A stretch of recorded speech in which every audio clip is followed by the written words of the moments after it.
नमस्कार, धरोहर में आपका स्वागत है। मैं हूं आपके साथ तृप्ति सोनी। आप सबका स्वागत है आज की हमारी खास पेशकश हर हर नर्मदे में। नर्मदा नदी मध्य प्रदेश की जीवन रेखा मानी जाती है। मां नर्मदा के किनारे ही संस्कृति पनपी, नगरों का विकास हुआ। इसी के जल से ना जाने कितने शहरों की प्यास बुझी। आज धरोहर में हम देखेंगे मां नर्मदा की गाथा।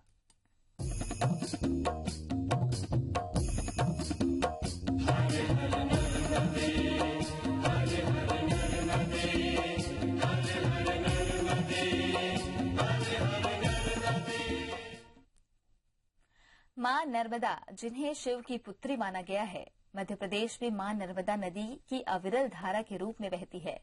अमरकंटक की पहाड़ियों से उद्गम हुआ है मां नर्मदा का। देश की अधिकांश नदियां जहां बंगाल की खाड़ी में जाकर मिलती हैं, वहीं नर्मदा एकमात्र ऐसी नदी है जो पूर्व की बजाय पश्चिम की तरफ बहती है और बंगाल की खाड़ी के बजाय गुजरात के भड़ोज के पास खंबात की खाड़ी में जाकर गिरती है। ये कोई आम कुंड नहीं है। यहीं से निकलती है नर्मदा नदी। ये आस्था का कुंड है, ये श्रद्धा का कुंड है, ये भक्ति का कुंड है। अमरकंटक की देशव्यापी ख्याति की वजह भी यही कुंड है। नर्मदा नदी को गंगा की तरह ही पवित्र नदी माना जाता है, इसलिए यहाँ प्राचीन काल से ही उनकी पूजा होती रही है। नर्मदा का ये प्राचीन मंदिर सदियों से आस्था का केंद्र बना हुआ है। जानकारों के मुताबिक 10वीं शताब्दी के आसपास रेवा नायक ने इस कुंड और मंदिर को बनवाया था। इसके बाद नागपुर के भोसले राजाओं ने भी नर्मदा उद्गम कुंड का निर्माण कराया। भोसले राजाओं के बाद मंदिर और कुंड का जीर्णोद्धार रीवा के महाराजा गुलाब सिंह ने 1939 में अपने एक मुस्लिम कारीगर की देखरेख में कराया। कहते हैं नर्मदा मंदिर के प्रवेश द्वार को मुस्लिम कारीगरों ने ईदगाह की तरह बना दिया था। कुछ समय बाद जब राजा गुलाब सिंह ने निर्माण कार्य का मुआयना किया तो उन्होंने आपत्ति जताई और फिर उन्हीं कारीगरों ने यहाँ एक गणेश जी की प्रतिमा स्थापित कर दी। नर्मदा मंदिर परिसर में कुल 24 मंदिर है। जिस जगह पर अभी नर्मदा कुंड स्थित है, वहाँ कभी बांसों का घना झुंड था। यही वजह है कि कुंड के पास में स्थित शिवलिंग को बंसेश्वर महादेव के नाम से जाना जाता है। इस शिवलिंग की स्थापना आदि शंकराचार्य ने की थी। नर्मदा के उद्गम को लेकर ऐसी मान्यता है कि भगवान शिव के पसीने से इस पवित्र नदी का जन्म हुआ। शंकर जी जटाओं से जो पसीना निकला वो जल के रूप में बही, दैट इज कॉल्ड नर्मदा। वो नर्मदा कहलाए। Narmada means one who gives politeness called Narmada. जो नर्मदा देती है वो नर्मदा है। नर्मदा नदी के ठीक सामने एक हाथी स्थापित है। यहाँ आने वाले श्रद्धालु इस हाथी के नीचे से गुजरते हैं। ऐसा इसलिए किया जाता है ताकि नर्मदा मंदिर परिसर में सभी देवी देवताओं को दंडवत प्रणाम किया जा सके। पत्थर के इस हाथी को लेकर कहा जाता है कि ये राजा भद्राश्वर को खुदाई के दौरान मिला। शंकर जी के शरीर से उत्पन्न होने के कारण शंकर जी की पुत्री कहलाती है। ये क्षेत्र अमरकंटक नाम से प्रसिद्ध है। हमारा नाम कंठा नाम समाज अमरकंटक। इस क्षेत्र का नाम पहले अमरांतर था, अब में अमरकंटक हो गया। कुछ साल पहले यहाँ एक और नया कुंड बनवाया गया है जिसे गांधी कुंड के नाम से जाना जाता है। इसमें गोमुख के जरिए नर्मदा का पानी जमा होता है।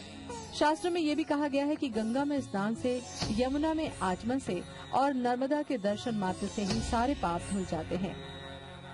नर्मदा दुनिया की एकमात्र ऐसी नदी है लोग जिसकी श्रद्धा के साथ परिक्रमा करते हैं।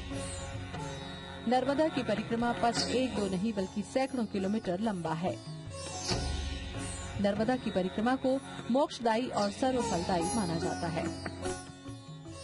नर्मदा मध्य प्रदेश और गुजरात की जीवन रेखा मानी जाती है। करीब 1310 किलोमीटर के इलाके में इसका प्रवाह है। इस नदी के किनारे पर कई तीर्थ और बड़े नगर आबाद हैं। सब नदी, भारत का जो नदी है, सब नदी दर्शन स्नान में मुक्ति मिलता है, लेकिन नर्मदा नदी ऐसी है जिसमें सिर्फ दर्शन में ही मुक्ति मिलता है। नर्मदा लोगों को मोक्ष की राह तो दिखाती ही है, साथ ही सदियों से ये हजारों एकड़ खेतों को हरियाली का वरदान भी दे रही है। Bureau report, IBC 24।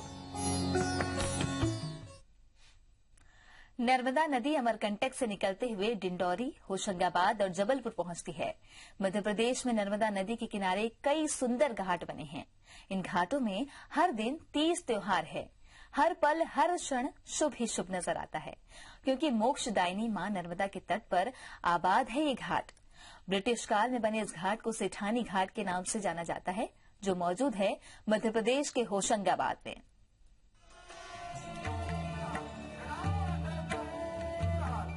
हर हर नर्मदे।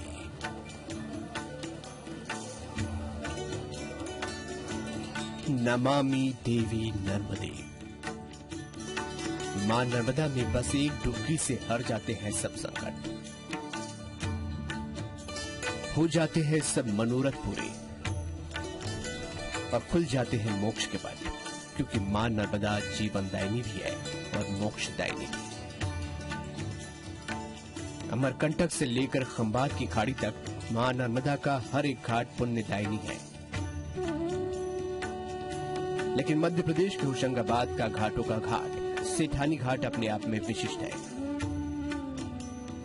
घाट की हर एक सीढ़ी पर बैठा अतीत नर्मदा की लहरों को 150 सालों से यूं ही एकटक देखता आ रहा है।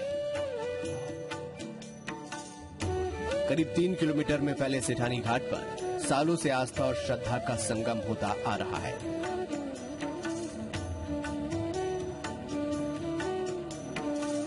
ये वो घाट है जहां हर दिन 30 त्योहार है, हर पल हर क्षण शुभ मुहूर्त है। तभी तो हजारों की तादाद में लगती आ रही है घाट पर आस्था की डुबकी। देखिए, ये विश्व प्रसिद्ध सेठानी घाट और इसको बरसों से यही सी नाम से पुकारा जाता है। कारण पूरे भारतवर्ष में इतना लंबा सिमेट्रिकल घाट पूरे भारतवर्ष में कहीं नहीं है। तो यहाँ पर मां नर्मदा के किनारे ये सेठानी घाट लोग देखने ही आते हैं। इसलिए बाबू बाबाओं की नगरी, संत समुदाय की नगरी को अध्यात्म नगरी, यहाँ पर पवित्र नगरी है।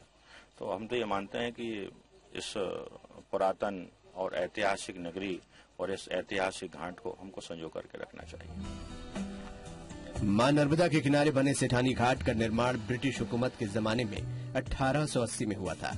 तत्कालीन अंग्रेज कलेक्टर ने घाट निर्माण कराए जाने के लिए आम जनता के सहयोग की मांग की, जिसके बाद होशंगाबाद की सेठानी जानकी देवी ने घाट निर्माण के कार्य की शुरुआत की और देखते देखते घाट बनकर तैयार हो गया।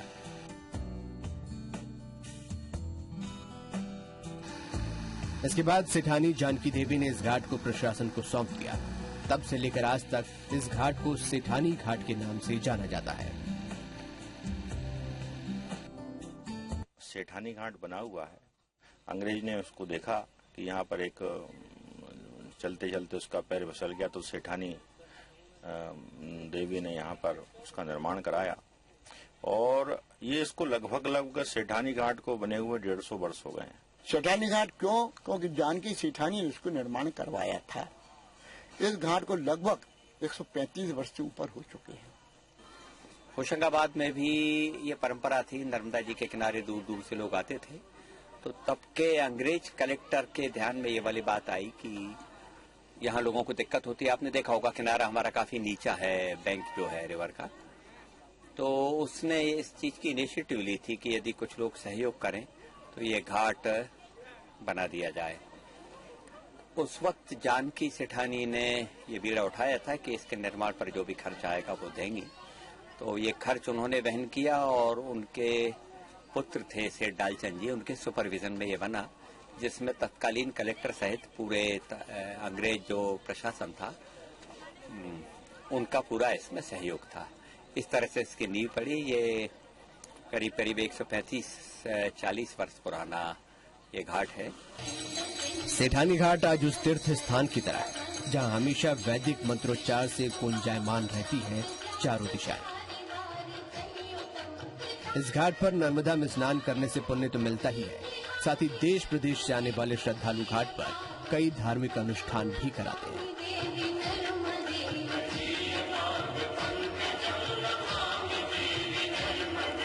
Bureau report, IBC 24। नर्मदा के घाटों का ऐतिहासिक महत्व बताएंगे आपको, लेकिन एक छोटे से ब्रेक के बाद। ब्रेक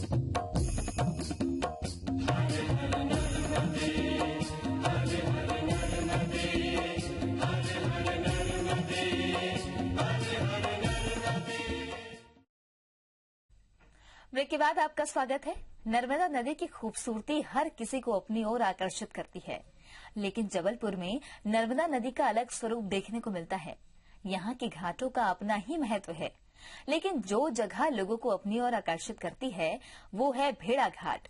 सफेद संगमरमर के बीच गिरती नर्मदा की धाराएं आपका मन मोहने के लिए काफी है। यहाँ कई ऐसे पिकनिक स्पॉट हैं जो कुदरत के नायाब नमूने से कम नहीं हैं।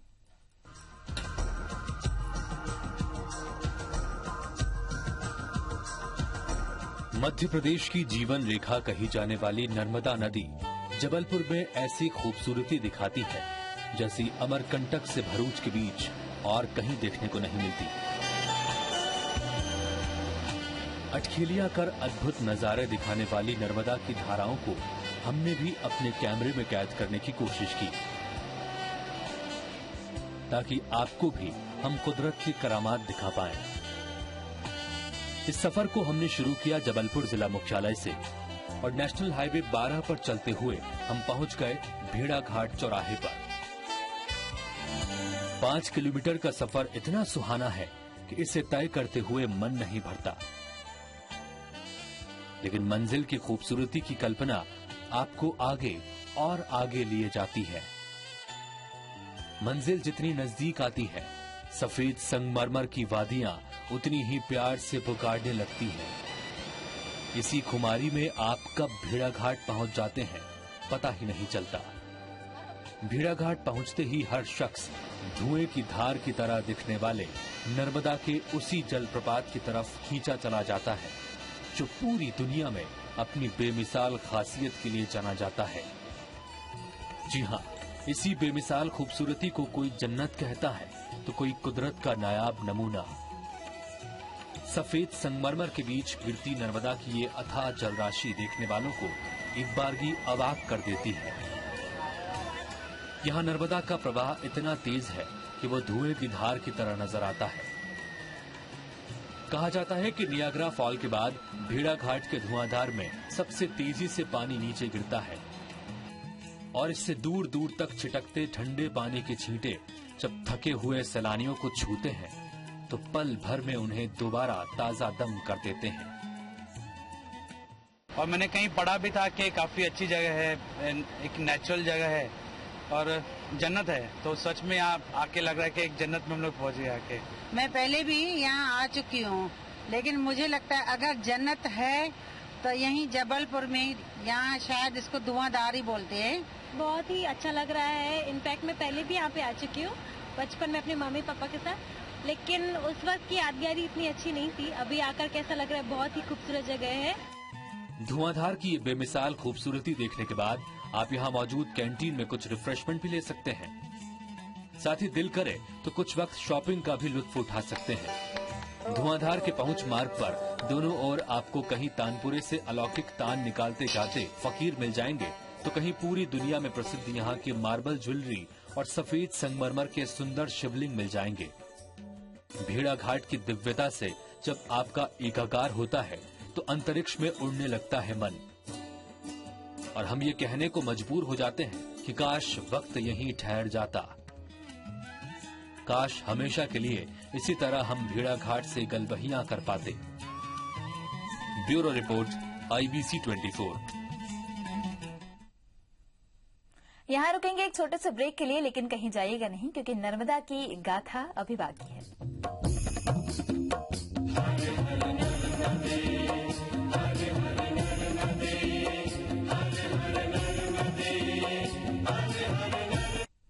नर्मदा एक ऐसी नदी है जो अपनी धार्मिक मान्यताओं के चलते कोटि कोटि हृदयों में वास करती है। सदियों से मध्य प्रदेश और छत्तीसगढ़ के लगो आगाज श्रद्धा के साथ नर्मदा की परिक्रमा करते रहे हैं। ऐसी मान्यता है कि अगर नर्मदा की सच्चे मन से प्रार्थना की जाए तो वो सारी मनोकामनाएं पूरी करती है। चलते चलते आप भी कीजिए मां नर्मदा की आराधना।